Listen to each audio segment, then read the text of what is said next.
Uma boa tarde a todos. Então, nossa palestrante de hoje é a Dona Elizabeth. Boa tarde a todos. O tema da nossa palestra hoje é bem interessante. É o céu e o inferno. É um assunto que muito se fala, mas pouco se pensa sobre ele, né? Como o Célio falou, de uma ótica racional. Né? Nós temos a doutrina espírita, ela nos ajuda a ser racionais. E nós vamos trazer essa palestra, que foi baseada numa palestra de Valdo Pereira Franco, da Federação Espírita, né? E também no livro do Evangelho segundo o Espiritismo, nesse livro aqui, Colar de Diamantes, e também no livro Céu e Inferno. Desde épocas imemoráveis, existe entre as criaturas humanas a concepção do céu e do inferno. Mas o que caracteriza a ideia de céu e inferno? Em todas as épocas, o céu era, olha que interessante, era entendido como um local, um lugar de delícias, de harmonia, de paz, de belezas. E, em contraposição, o inferno seria um lugar de terrores, tormentos, sombras, trevas, dores, de choros, rangeres de dentes, como aprendemos no Evangelho. Atualmente, muitas religiões ainda nos apresentam o céu e o inferno como lugares. Mas vejamos o que o Papa João Paulo II estabeleceu para os irmãos católicos. O Papa falou o seguinte, que o céu e o inferno são realidades da alma. Então não são mais lugares, mas são realidades da alma. E o que seriam essas realidades da alma? Jesus Cristo já havia isso falado há muito tempo de outra maneira. E como Jesus nos falou? Está lá no Evangelho segundo o Espiritismo e nas lições do livro Céu e Inferno, de Allan Kardec, exatamente assim. Céu e inferno não são realidades de fora da criatura. Não são lugares para onde se vai. São realidades intrínsecas do ser. Mas o que seriam essas realidades intrínsecas do ser? Por causa disso, vale a pena pensarmos em céu e inferno, fugindo um pouco dessa dinâmica teológica que estabeleceu que são lugares de tormentos perpétuos, onde a alma, vamos já pensar um pouquinho, que é imaterial, sofre horrores materiais. O fogo é algo material. Como que o algo que é imaterial, que é a alma, pode queimar com algo material, que é o fogo? Onde a alma, que é plenamente espiritual, estaria submetida a castigos, sofrimentos de ordem eminentemente material. O céu e o inferno merecem de nós essa atenção para que possamos avaliar que caminhos estamos trilhando na nossa vida, o que estamos fazendo da nossa vida, da nossa existência, se gostamos dessa busca pelo céu ou se apreciamos a enveredar pelas trilhas infernais. Jesus Cristo nos ensinou: o reino dos céus não tem aparências exteriores. Jesus falou, isso está na Bíblia. O reino dos céus não tem as aparências exteriores. O reino dos céus está dentro de vós, nos falou Cristo. Esta foi a revelação bombástica para a nossa crença, porque até então aprendéramos que morreríamos, ou iríamos para o céu, ou iríamos para o inferno. Mas Cristo estabelece que esse reino dos céus, tão esperado, não tem aparências exteriores, está dentro de nós. Se o reino dos céus está dentro daquela criatura humana, como o estado da alma, um estado de espírito, uma maneira de ser, é natural pensar que o inferno também é uma maneira de ser, é uma maneira de proceder da criatura. E que o inferno, então, corresponde à oposição às leis de Deus. Todas as vezes que estivermos vivendo de conformidade com as leis de Deus, estaremos construindo um céu interior, realizando essa paz íntima que tanto buscamos. Mas quando fugirmos dessas leis, quando desrespeitarmos essas leis, quando nos antagonizamos com essas leis, indubitavelmente a nossa atitude será uma atitude infernal. E por que isso? Porque nós sentimos remorsos quando nós estamos contra as leis de Deus. Quando agimos fora da lei divina, que desrespeitamos a nossa consciência, que forçamos a situação para fazer aquilo que o velho homem, como falou o nosso colega Célio na oração, que os instintos nos impõem, sentimos a dor do remorso. Então nós já estamos no estado infernal. Por quê? Porque nós temos mal-estar, dor de cabeça, nós adoecemos, nós não temos sossego, nós não dormimos, nós não comemos, nós choramos, nós vivemos amarguramente. Então já estamos vivendo esse inferno, que é o inferno dentro de nós, dos nossos sentimentos. Porque a lei de Deus está na nossa consciência. Então, todas as vezes que nós não respeitamos as leis, nós sentimos remorso e, por vezes, arrependimento. Então, de acordo com o temperamento dos indivíduos, existirão, claro, reações muito próprias, muito pertinentes às situações que passamos. Importante será que busquemos esses roteiros de vida, esses modos de viver que correspondam a esse céu que tanto gostaríamos de alcançar. Quando tratamos bem uma pessoa, quando construímos amizades e preservamos nossos amigos, é o céu que estamos construindo para nós. É o céu da felicidade de ter amigos. Quando escorraçamos pessoas, alimentamos preconceito de quaisquer níveis. Quando dirigimos aos indivíduos a nossa malquerência, nosso azedume, é o inferno que estamos cavando para nós mesmos. Não existe coisa mais terrível do que sermos malquistos, mal vistos pelas pessoas. É muito triste as pessoas não quererem se aproximar de nós, não quererem compartilhar a nossa companhia, porque não estamos vibrando bem, não estamos em paz. Logo, é importante verificar que céu e inferno são realidades íntimas. Não precisamos ter medo do inferno. Olha que bom, que notícia boa. Ninguém precisa ter medo do inferno. Precisamos ter cuidado com a vida, pois assim estaremos construindo a nossa felicidade, o nosso reino interior. Se assim nós não agirmos, não importa quem sejamos, filhos de quem sejamos, não importa a religião que nós tenhamos, qual seja o nosso nível socioeconômico, estaremos cavando a nossa tormenta. Vejamos como vivem as pessoas em paz consigo mesmas. Elas são felizes, elas são alegres, elas são joviais. E não quer dizer irresponsáveis, não quer dizer que elas são tolas. E como vivem as pessoas cheias de remorso? Elas são deprimidas, amarguradas, azedas. Dizemos como se elas tivessem o fígado estragado. Porque esse tormento interno faz com que o indivíduo ele exteriorize esse mesmo tormento e ponha para fora o quê? O seu inferno. E o apóstolo Paulo escreveu aos Efésios, às pessoas que moravam em Éfeso, a seguinte lição: andai como os filhos da luz. Ora, todo e qualquer filho da luz, todos somos filhos da luz, porque somos filhos de Deus, deverão caminhar espalhando o quê? Claridade. Geneticamente, nós carregamos Deus em nós, essa potência, essa capacidade, que nos iluminar com a luz divina, espargi-la ao nosso redor, iluminando a tantos quantos andam conosco.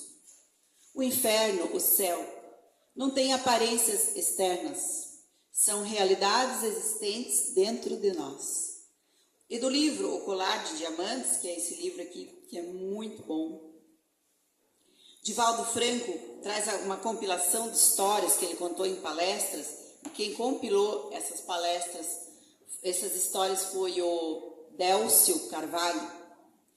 E do capítulo Ingenuidade e Violência, nós trazemos aqui uma história que vai bem caracterizar o nosso tema de estudo de hoje.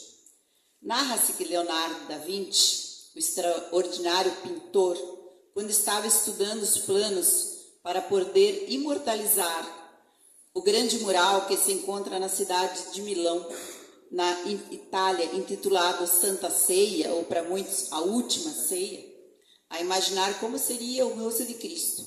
Então, uma das primeiras pinturas da Santa Ceia foi feita por Leonardo da Vinci.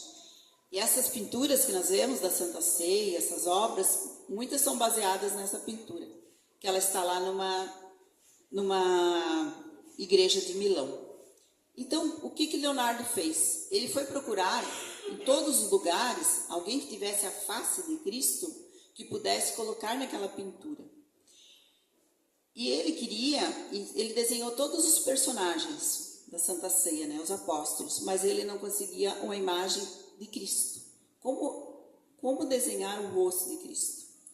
E ele começou então a procurar em vários lugares. Ele ia buscar pessoas de semblante generoso, ia nos seminários, procurar essa pessoa pura, esse olhar puro de Cristo. E ele já estava desanimado, até que certo dia, ao ele estar no interior, ele escutou o som de uma flauta.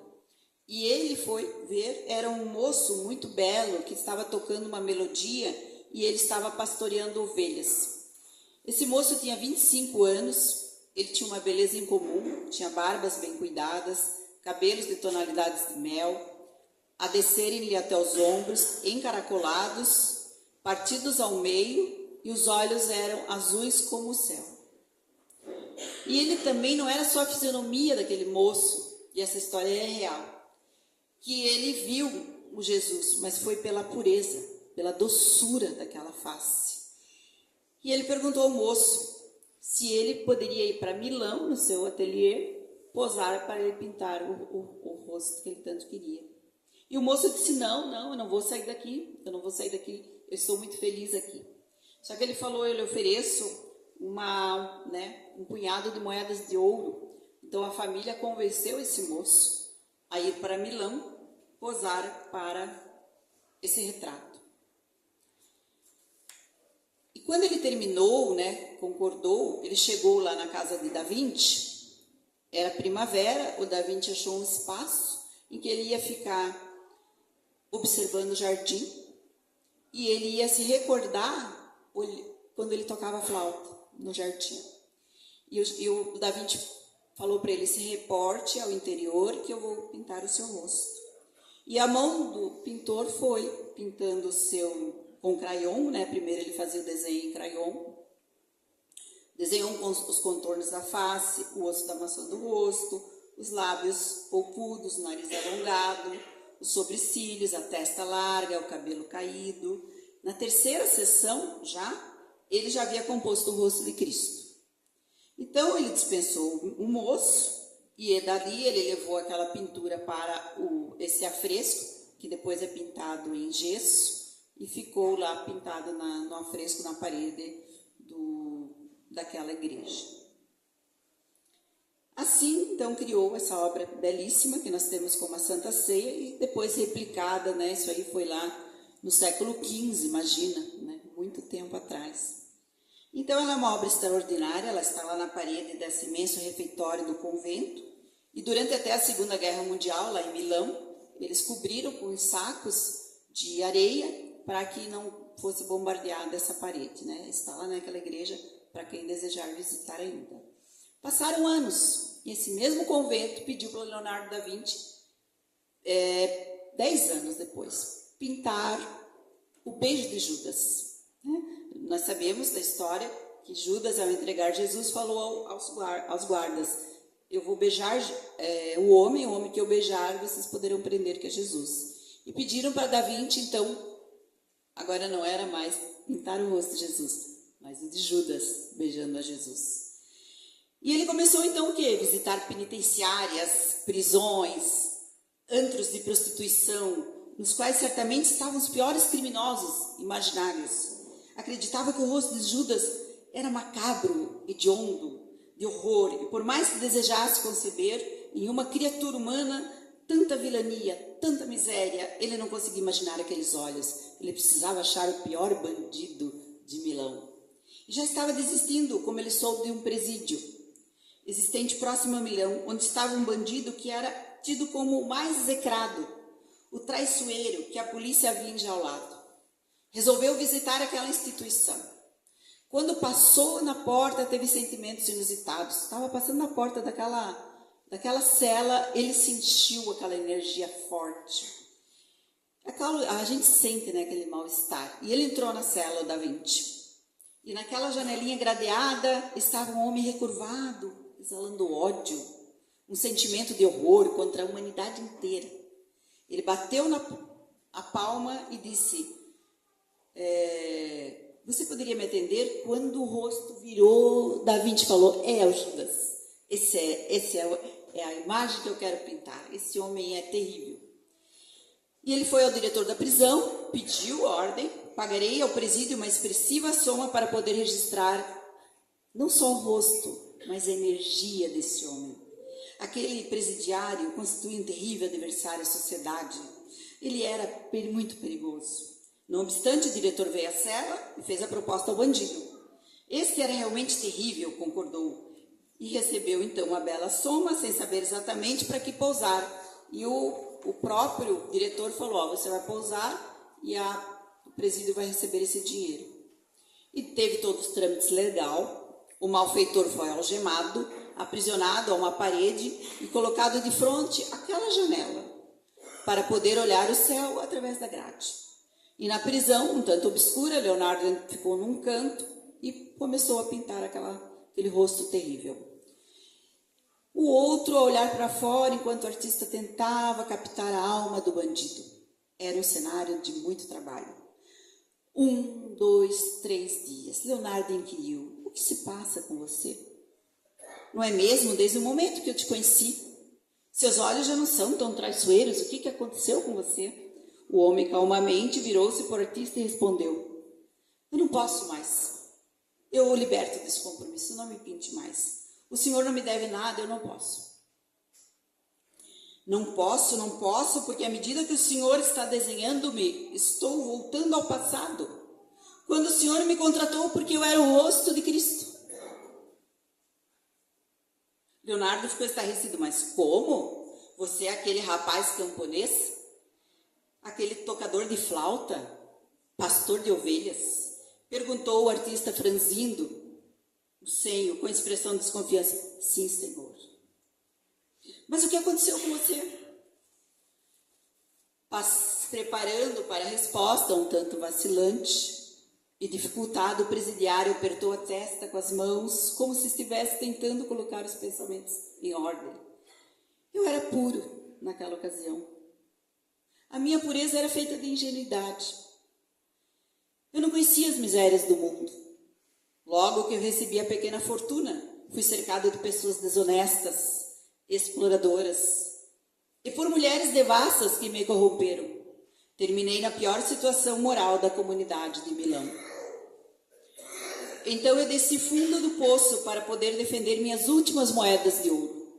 Empenhei-me em lutas terríveis contra outros bandidos e matei um, matei dois, matei até uma mulher que vivia comigo e queria retirar minhas últimas moedas de ouro.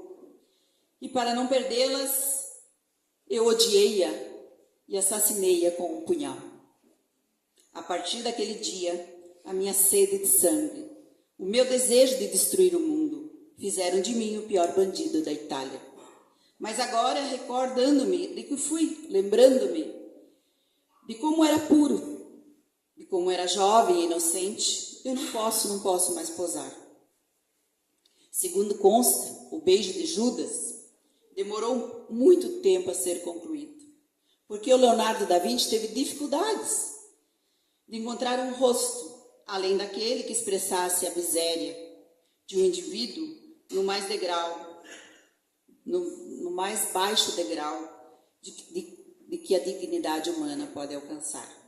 Então essa história que está nesse livro, que tem tantas outras belíssimas, nos relata que nós podemos estar numa mesma existência, mesmo dia, tanto no céu como no inferno. E aqui não precisamos ter medo, então. Muitos falam, quando eu morrer, para onde eu vou? Nós não iremos para lugar nenhum.